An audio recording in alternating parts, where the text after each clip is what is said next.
ওকে। যে কোনো অপরাধী নির্মূল করা হয়তো সম্ভব না, তবে আমরা কার্যকরভাবে নিয়ন্ত্রণ করতে সক্ষম হয়েছি।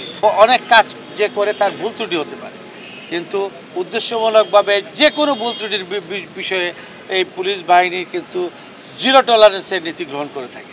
সারা দেশে জঙ্গিবাদের এক দিনে 63 জেলায় জঙ্গি আক্রমণে তারা জানান দিয়েছে যে আমরা সারা দেশের আক্রমণ করতে সক্ষমতা রয়েছে।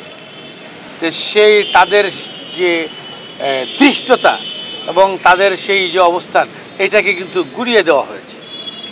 আমরা বলি না যে পুরোপুরি আমরা নির্মূল করেছি, এটা নগদে 500 টাকা বা তার বেশি পেমেন্টে পেতে পারেন ঢাকায় জমিসহ 20 কোটি টাকার পুরস্কার। যে কোনো অপরাধী নির্মূল করা হয়তো সম্ভব না, তবে আমরা কার্যকরভাবে নিয়ন্ত্রণ করতে সক্ষম হয়েছি। সেই সক্ষমতা আমাদের নির্বাচন কমিশন আমাদেরকে যে নির্দেশনা দিবেন, এর আলোকেই আমরা নির্বাচনী দায়িত্ব পালন করে থাকি।